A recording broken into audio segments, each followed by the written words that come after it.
É bom estarmos juntos mais uma vez, pela graça de Deus. E antes de mais, antes de eu começar propriamente dito, gostava de dizer que está cá em Portugal o nosso irmão Mark Swain. E eu inicialmente era para pregar hoje, depois havia a possibilidade do Mark Swain, visto que estava cá a pregar, e à última hora, ontem à noite, ele não pôde vir, mas ele mandou saudações para toda a igreja. E, portanto, eu estou a transmitir as saudações do nosso irmão Mark Swain. Vamos orar.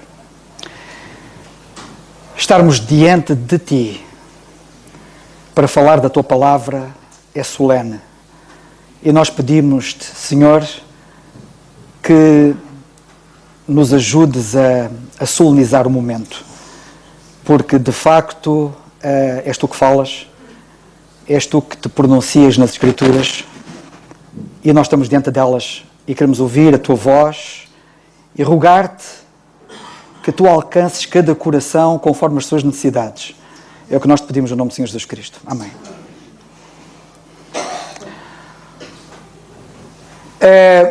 Se eu tivesse que dar um título àquilo que vos vou dizer hoje, é coragem para dizer não. Coragem para dizer não. Eu não sei se vocês sabem, mas dizer não é das primeiras palavras que uma criança aprende. Não, não. Parece que estão meus miúdos pequeninos, bebés. Não, não, não. Não, não, não, não. Das primeiras palavras. Mas é das palavras mais difíceis de nós dizermos quando crescemos. E nós temos que ter coragem, muitas vezes, para dizer não. E muitos há que, por não dizerem não, se metem em grandes trabalhos.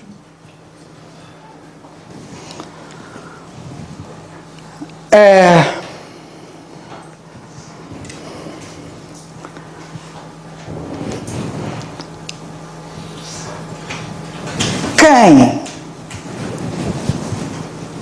não diz, ou quem diz não, não é Maria vai com as outras. E houve um crente do passado que, citando este provérbio popular, dizia a seguir: eu sou Maria, mas não vou com as outras. Ora bem, Tiago, capítulo 2, versículo 11. Vamos abrir as Escrituras em Tiago, capítulo 2, versículo 11. E são palavras do nosso próprio Deus, como todas as Escrituras, mas particularmente estas são-lhe imputadas diretamente. E no capítulo 2 da carta de Tiago, Tiago está a seguir a carta aos Hebreus, para quem não tiver mais dificuldade, está no fim da Bíblia. Em Tiago, no capítulo 2 e no versículo 11, nós lemos assim: porque aquele que disse, não cometerás adultério, também disse, não matarás. Se tu, pois, não cometeres adultério, mas matares, estás feito transgressor da lei.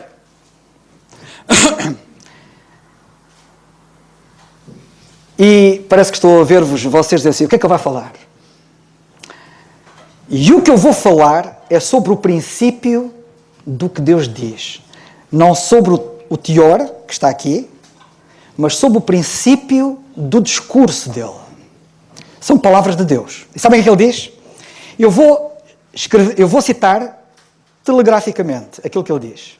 E, portanto, vou fazer reticências durante aquilo que ele diz, para nós vermos a sequência daquilo que ele diz.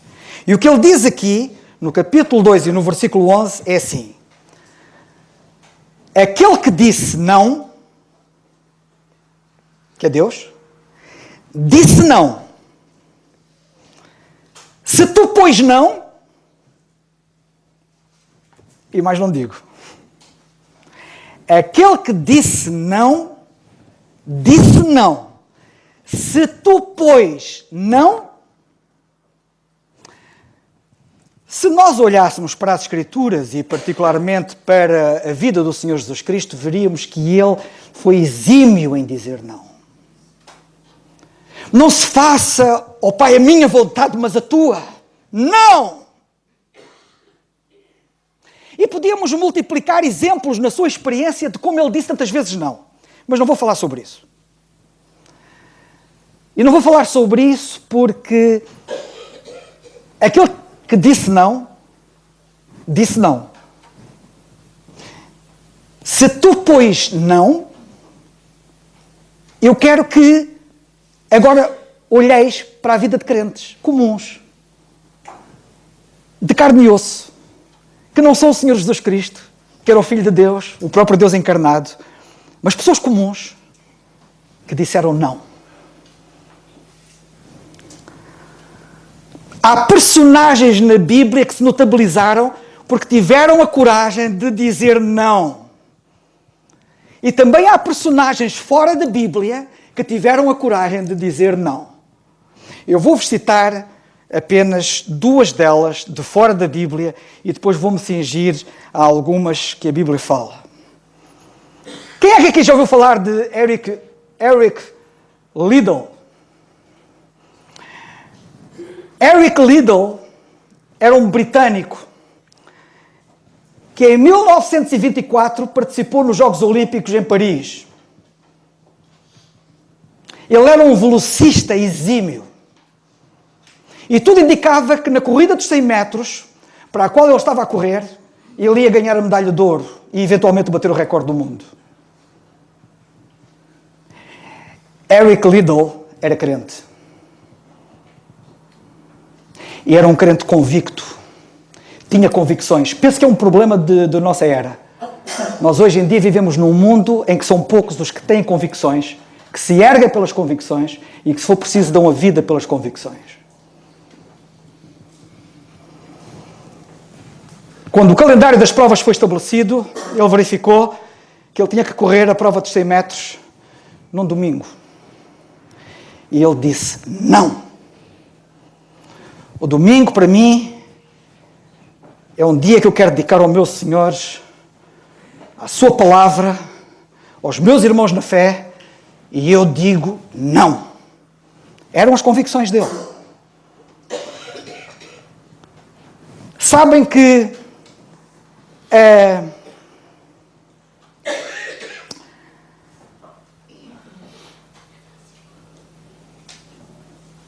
ele chocou o mundo de então. O mundo então ficou chocado. Vocês imaginem um atleta de eleição que tinha todas as condições para subir ao pódio, para bater o recorde do mundo, para ganhar a competição, para ganhar mais uma medalha de ouro, neste caso para a Inglaterra, e dizer não. Não por ser contra as suas convicções bíblicas.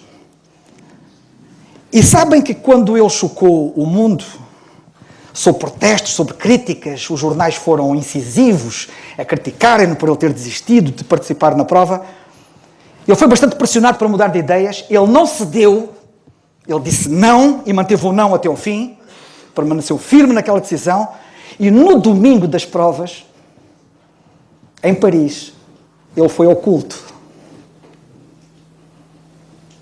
Há uma igreja lá em Paris. E pregou nessa igreja.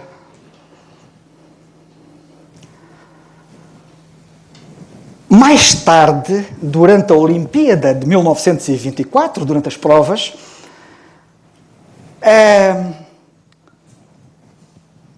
um dos corredores dos 400 metros livres desistiu. Não era a especialidade dele. A especialidade dele era a velocidade em 100 metros e 200. Mas um velocista dos 400 metros desistiu. E ele ofereceu-se para tomar o lugar dele. Embora não estivesse suficientemente treinado para aquela prova, embora não fosse a especialidade dele naquela prova, ele decidiu correr aquela prova e aceitaram a inscrição dele para correr essa prova. Ele sabia que a chance de poder ganhar aquela prova era muito diminuta, porque ele não era especialista naquela prova, porque havia 2 corredores nessa corrida que já tinham recordes mundiais e que iam participar nessa prova. E, além disso, no dia da corrida, deram-lhe a pior pista para ele correr. Mas houve alguém que lhe meteu uma nota no bolso, E a nota dizia isto: aquele que honra Deus, Deus o honrará. Ele pegou na nota, olhou para aquilo e disse: Senhor, vais-me ajudar. Ele sabia que o ter decidido não para honrar a Deus nas suas convicções iria ter os seus resultados. E ele foi correr a prova dos 400 metros. E não apenas correu a prova, mas venceu a prova, ganhou a medalha de ouro na prova e bateu o recorde do mundo.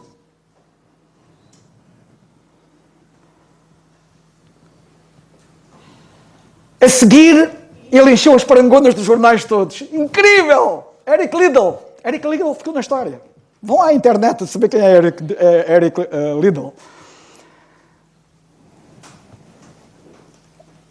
As pressões, os convites para ele continuar, para ele prosseguir. Ele era um atleta de eleição, ele era um fenómeno. E Deus mostrou-lhe que ele devia partir como missionário para a China. E disse não a uma carreira fulgurante que ele teria pela frente a seguir. Disse não. E foi para a China como missionário. E quando está na China, naquela missão chamada Missão para o Interior da China, onde Hudson Taylor criou, ele está naquela altura em que os japoneses invadiram a China e ele foi preso. Foi para um acampamento do Waizian, não sei se é assim que se diz, mas aquele é chinês também, com outros crentes, foi preso. Foi colocado num campo de trabalhos forçados. Naturalmente, em pouco tempo, ele tornou-se líder no meio dos presos. Ele dedicou o seu tempo, no campo de trabalhos forçados, a ajudar os idosos, a ensinar a Bíblia e ensinando coisas úteis às crianças. O primeiro-ministro britânico da altura, que era Winston Churchill, bem conhecido e famoso, como vocês sabem, negociou uma troca de prisioneiros para que ele fosse libertado. Mas Liddell disse não. Recusou ir perante aquela negociação do Winston Churchill para ele ser libertado. Sabem porque é que ele disse não? Para, em vez dele ir uma mulher grávida, ser ela libertada e não ele. Passado pouco tempo, ele morreu, em 1945. 5 meses antes de ser libertado, quando acabou a guerra. Um colega prisioneiro dele, chamado Stephen Metcalfe, escreveu mais tarde acerca de Liddell, e ele disse isto acerca dele: Liddell deu-me 2 coisas: os seus desgastados ténis de corrida, mas a melhor coisa que ele me deu foi a batuta do perdão. Ele ensinou-me a amar os meus inimigos, os japoneses, e a orar por eles.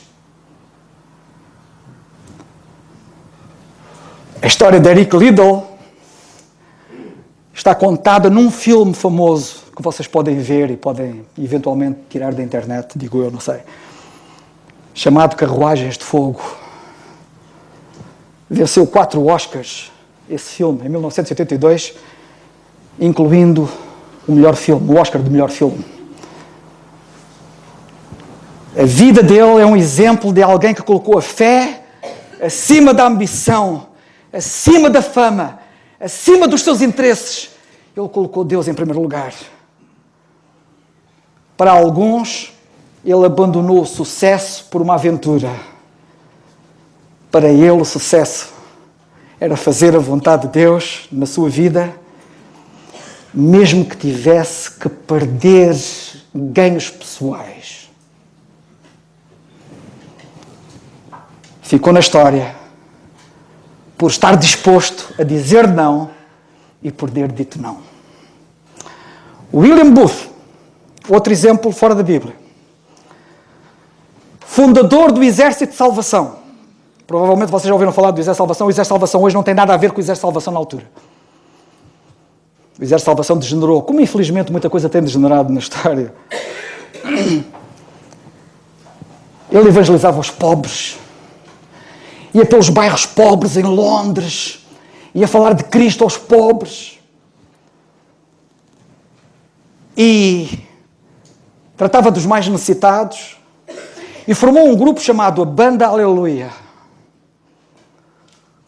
Também tinha por hábito ir visitar os presos. Os líderes religiosos da época não gostaram nada daquilo que ele andava a fazer. E fizeram uma conferência para tratar do caso dele. Disseram-lhe assim na conferência: tu vais onde te dissermos que tu vais. Se não fizeres, serás expulso. O que é que ele iria responder? Estava como num tribunal inquisitorial. Catherine Booth, porventura mais famosa do que ele, a mulher dele, estava presente e estava no balcão a assistir à conferência, e ela disse alto e bom som: William, diz-lhes não!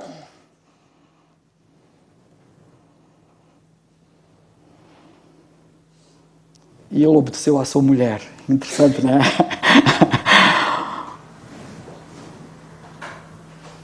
E nasceu como resultado do exército de salvação. Não tenho tempo para vos falar das virtudes do que foi o exército de salvação e do que eles fizeram, marido e mulher. Há muitas histórias na Bíblia de gente jovem e não jovem que disse não e mudaram a história. Daniel na Bíblia é uma dessas figuras. Quero-vos falar um pouco acerca de Daniel. Daniel é uma das personagens na Bíblia que se notabilizou por ter tido a coragem de dizer não. Para se fazer a vontade de Deus, nós temos de ter a coragem e a força para dizer não muitas vezes. E a minha pergunta que eu vos faço a vocês é esta: vocês não querem fazer a vontade de Deus? Então, se querem fazer a vontade de Deus, muitas vezes vocês vão ter que dizer não. E vão ter que ter força para dizer não. Porque quando eram meninos, diziam sempre não. Mas agora que são adultos, é a palavra mais difícil de vocês dizerem. E têm que ter cuidado. Cristo, bom mestre, eis meu querer, tua vontade sempre fazer. Faze-me firme para resistir às tentações que possam surgir. É claro que eu não... Para pôr-me a mim a cantar... Não, Nando, nós os dois não temos hipótese. Mas eu não queria deixar de dizer estas palavras, destino, que é o número 203 dos nossos cenários. Cristo, bom mestre, eis meu querer, tua vontade sempre fazer, faz-me firme para resistir às tentações que possam surgir. Em Daniel, no capítulo 1, podem ir a Daniel, capítulo 1, versículo 8. Livro do profeta Daniel, capítulo 1, versículo 8, lemos assim: e Daniel assentou no seu coração não. Ele disse não. Assentou no seu coração não se contaminar com a porção do manjar do rei, nem com o vinho que ele bebia. Portanto, pediu ao chefe dos eunucos que lhe concedesse não se contaminar. Daniel, no palácio, diante do rei, disse não à comida do rei. Nota que a comida do rei era a comida que toda a gente queria. Era a melhor comida. Sabem que eu sou militar. E sou oficial. E nos militares existem 3 messes. Ou melhor, existem 2 messes e uma ou outra que chamam-lhe refeitório. O refeitório das praças, a messe de sargentos e a messe de oficiais. Isto para não falar que dentro dos oficiais ainda existem mais 2 messes na Marinha. Existe a messe dos capitães de mar e guerra, que são o posto mais alto dos oficiais superiores, e a messe dos oficiais generais, dos almirantes. É usual ouvir comentários do género: pois, vocês lá comem melhor do que nós aqui. Pois, a comida lá é diferente. Naquelas messes ali a comida é diferente. Vulgarmente ouço e certamente com alguma razão, comentários deste género. Esta aqui é a messe do rei. É onde se comia melhor. Ele disse não.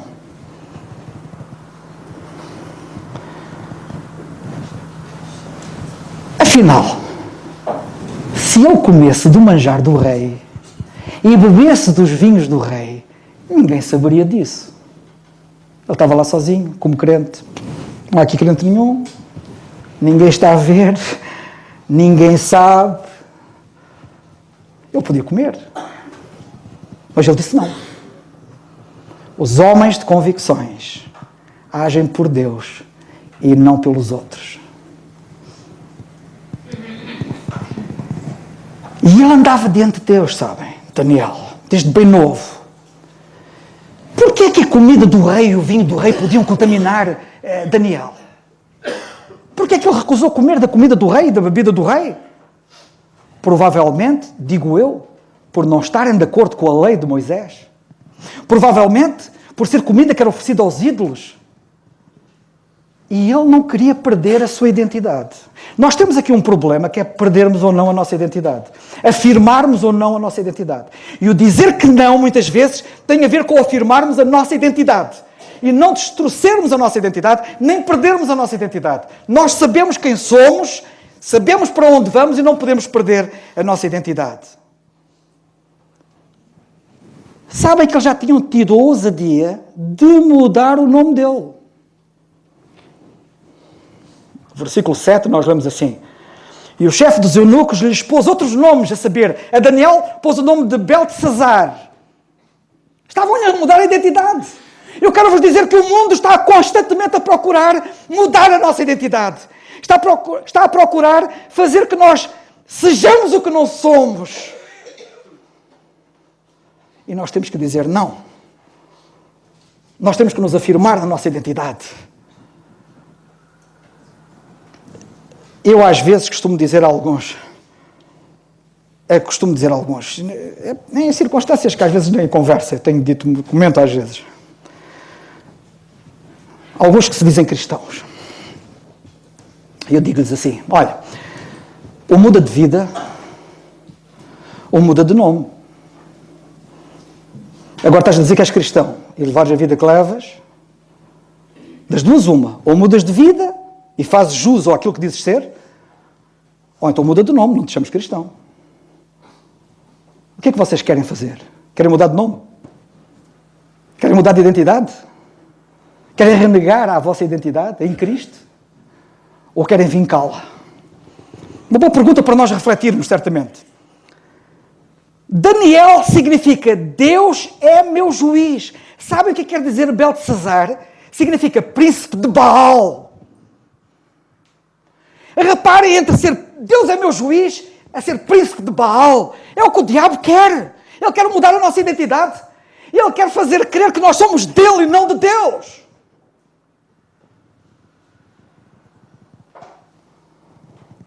A investida do mundo para sermos como os do mundo.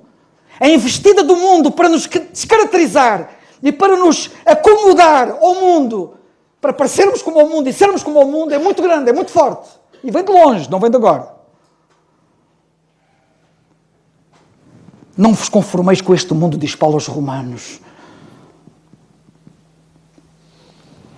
Daniel tinha os seus valores, ele tinha que defendê-los, ele tinha que preservá-los. Nós temos os nossos valores, nós temos que os defender, nós temos que os preservar. E ele defendeu-os. E sabem que ele inverteu aquilo tudo? Daniel inverteu aquilo tudo. Nós às vezes pensamos que por dizer não, nós vamos perder. Se calhar vamos perder amigos, se calhar vamos perder vantagens, se calhar vamos perder posições, se calhar vamos perder não sei o quê. Quando de facto, por nos afirmarmos pelo que está certo, só temos a ganhar. E Daniel só teve a ganhar quando disse não. E dizer não no palácio é preciso coragem. Ao rei, à comida do rei, à bebida do rei, é preciso coragem. E ele não perdeu nada com isso. Talvez Talvez ele fosse tentado a pensar, epá, tu já vens lá de Babilónia, já sofreste tanto, fizeste milhares de quilómetros, foste desarraigado da terra, separado da família, separado do templo, separado das coisas boas, e agora vens para aqui, ainda queres piorar mais a tua situação, tu até foste colocado aqui no palácio do rei, até foste beneficiado, queres piorar a tua situação, o que é que te vai acontecer se disseres não? Não! Um homem de convicções diz não, em qualquer circunstância. Daniel 5, versículo 12.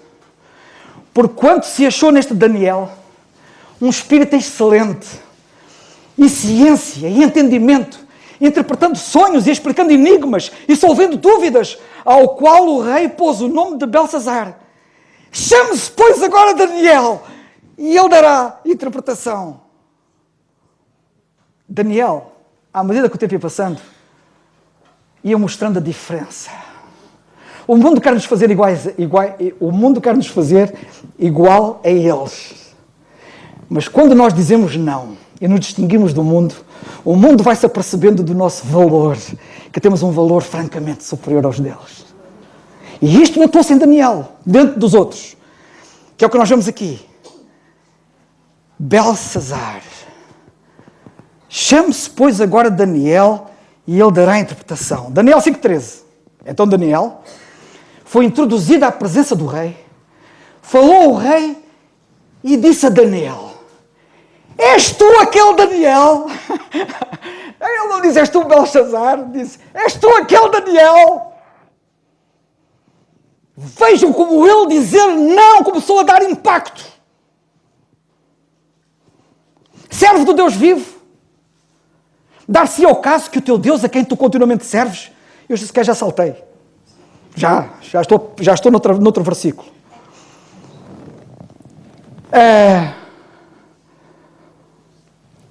Desculpem. Onde é que eu estava? 5 quê? 12? 13.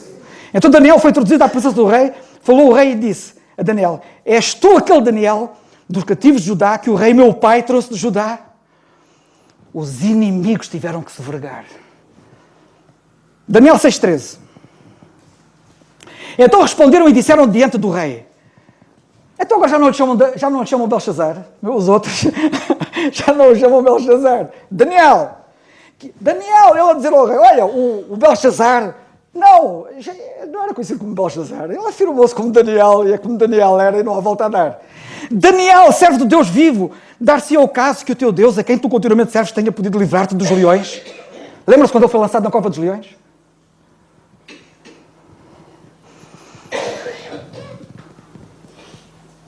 Daniel, servo do Deus vivo. O versículo 20 do capítulo 6 diz: chegando-se à cova, chamou por Daniel com voz triste, e falando o rei, disse a Daniel: Daniel! Parece que estou a ouvir o rei dizer: Daniel, estás aí, Daniel? Estás vivo ainda aí na cova dos leões?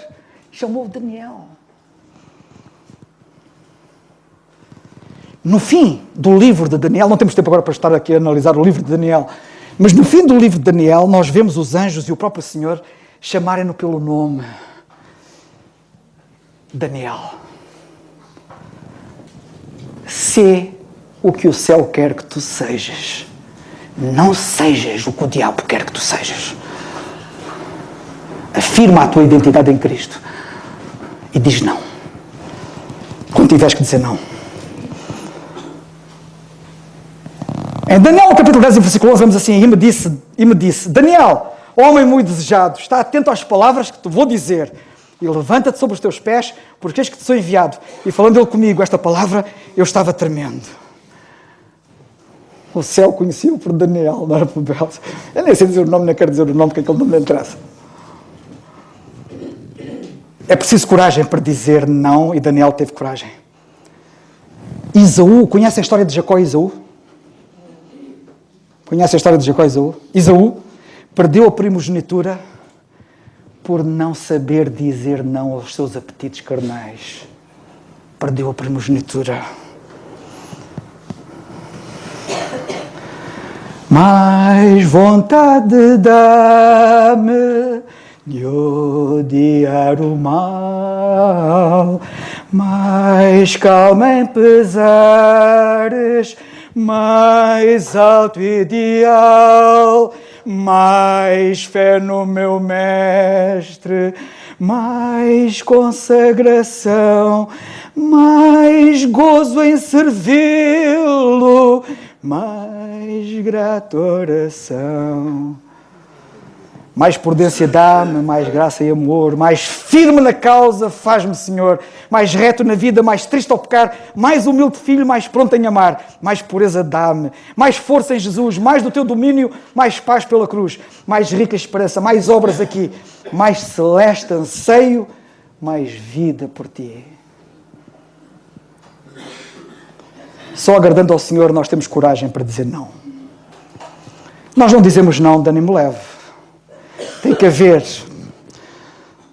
um fundamento por detrás ou por baixo sobre o qual nós estamos e que nos colocamos, que nos catapulta e que nos dá a força e o ímpeto para podermos dizer não. Daniel 5,16. Daniel, mais tarde, já não era jovem, era mais velho. Quando nós... há um velho ditado popular que diz: de pequenino se torce o... Como é que é? De pequenino se torce o pepino, não é? Ou um menino. De pequenino se torce o menino. Se vocês não o torcerem enquanto eles forem crianças, se não os educarem, aquilo vai ser muito complicado mais tarde. E Daniel, em jovem, tornou-se no que se tornou. Não admira que ele agora, sendo mais velho, é um homem com mais convicções ainda, com mais vincadas, e continua a dizer não.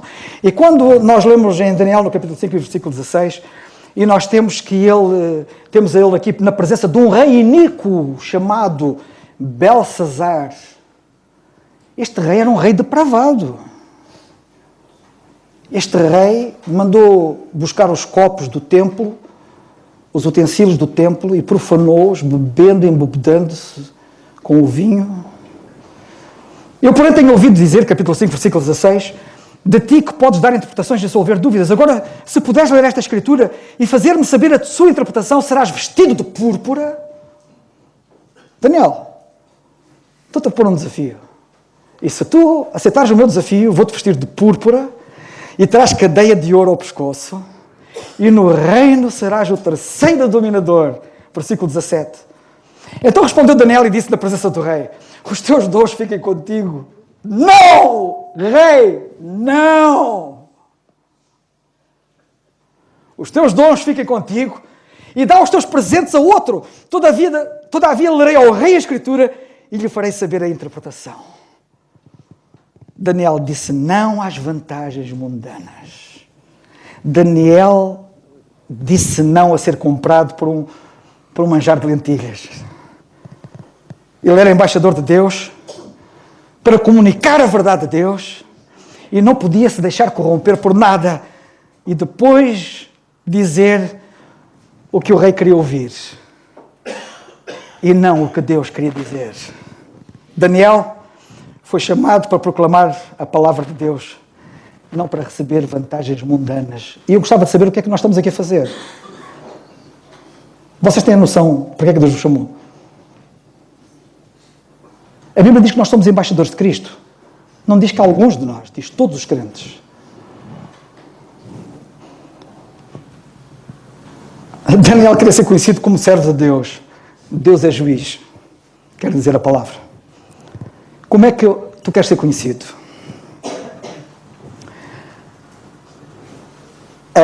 Conta-se que na Índia ou na China, foi na China, foi na Índia ou foi na China, foi lá no Oriente,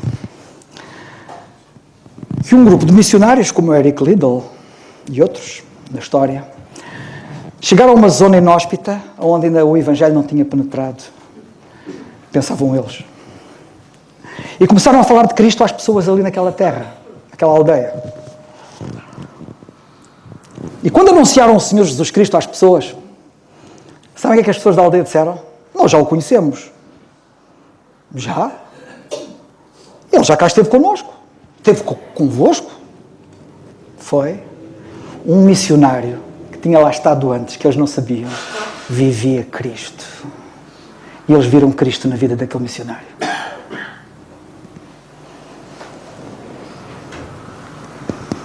Ananias e Safira não tiveram a coragem de dizer não a aparentes vantagens que poderiam ter, segundo os seus raciocínios. E sabe o que aconteceu a Ananias e Safira, não é? Em Cristo nós temos um valor maior, um valor mais fantástico, um valor mais imponente, um valor mais marcante, um valor arrasador, um valor porque vale a pena ter. Incomparável com miudezas daqui da terra. E nós andamos atrás das miudezas, rejeitando o que tem mais valor. Faz lembrar o Peregrino, de João Bunyan, o livro do Peregrino, que ele, a dada altura, retrata o peregrino a estar com uma vassoura, inclinado para o solo, a juntar lixo, a varrer, a juntar lixo, e depois alguém a pôr-lhe uma coroa por cima, mas ele a perceber que havia uma coroa por cima da cabeça. Esses somos nós. Andamos aqui a juntar o lixo da terra, ocupados com o lixo da terra, e não nos apercebemos que há uma coroa. Essa sim, uma coroa a sério, que Deus nos quer dar.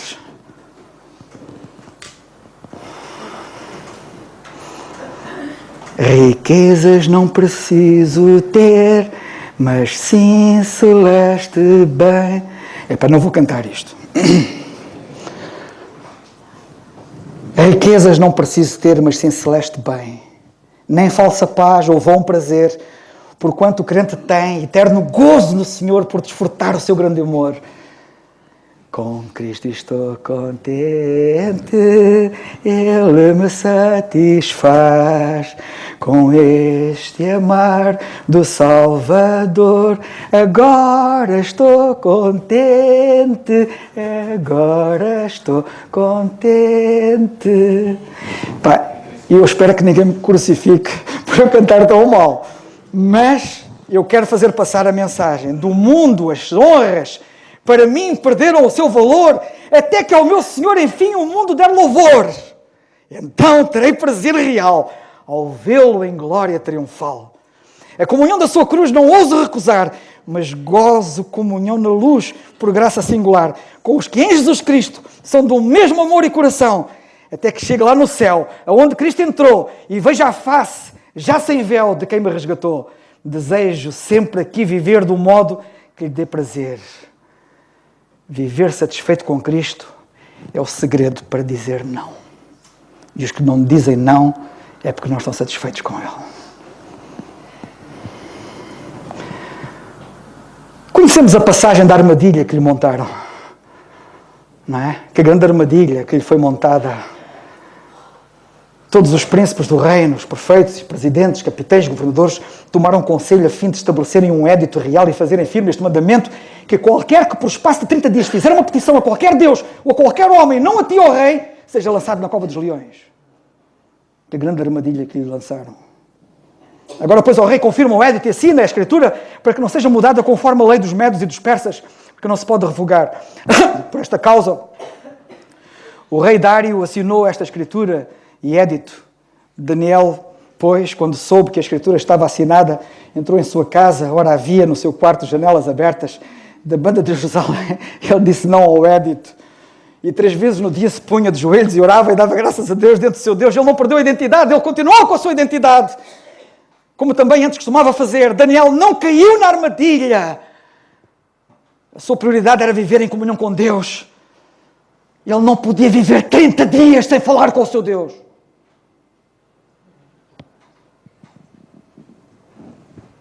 De manhã, ao meio-dia, à noite. Como está a tua comunhão com Deus? Diária. Ou só vais ao domingo aqui ouvir a palavra de Deus? Qual é o lugar que Deus ocupa na comunhão contigo? Nem a ameaça de morte o moveu. E nós movemos-nos por bagatelas. Movemos-nos por coisas que não valem nada. Muito rapidamente, há uma outra personagem que é uma mulher. Também tenho aqui uma palavra para as nossas mulheres. Vasti, rainha da Pérsia, esposa de Assuero, que reinava desde a Índia até a Etiópia. Vê do império que ele tinha.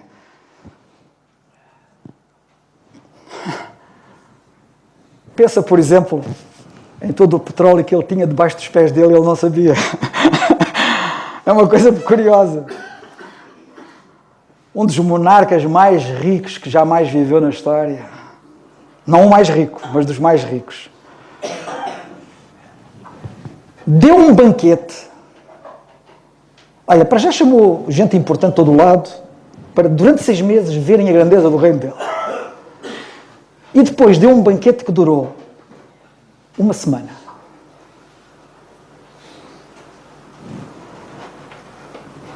Chegou a uma certa altura, estava bêbado, mandou chamar Vasti, ou como é que ela se chama?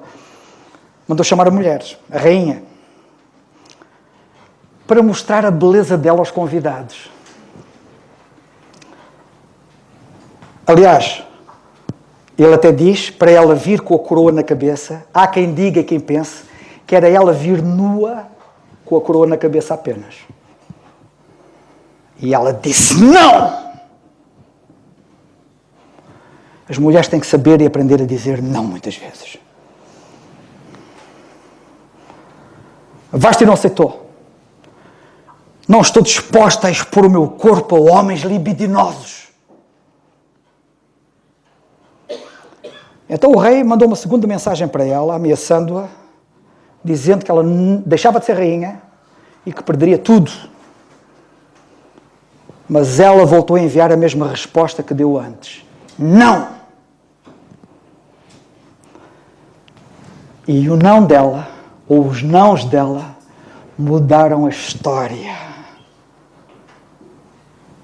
Porque ela foi deposta como rainha. E graças a isso, Esther foi tornada rainha daquele povo e o povo judeu foi salvo. Foi salvo por ela ter dito não. Até hoje, o povo judeu celebra uma festa que é o Purim. Já fiz aqui qualquer coisa de asneira. Porque Vasti disse não. Foi ela que abriu a porta da salvação ao povo judeu, por assim dizer, porque ela teve a coragem de dizer não. Qual é a tua resposta ao que está errado? Qual é a tua resposta à sensualidade? Qual é a tua resposta à lascívia? Qual é a tua resposta à indecência? Qual é a tua resposta à pornografia? Qual é a tua resposta à imoralidade?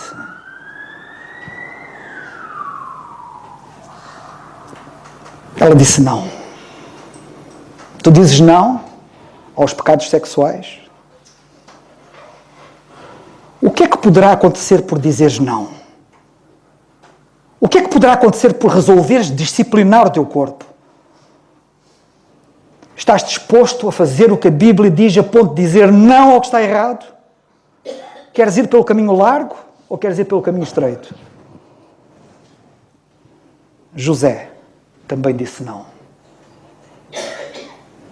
Diz a Bíblia, ele recusou. Quando foi tentado por aquela mulher para ir para a cama com ele, do capitão da guarda, diz a Bíblia, ele recusou, ele disse não. E ele deixou o seu vestido na mão dela e fugiu. Disse não. Sabemos o resultado daquele não. Ele foi tornado primeiro-ministro do Egito. Deus promoveu por ele ter dito não. Paulo disse a Timóteo, conserva-te a ti mesmo puro. Como, Paulo? Perante tanta imoralidade.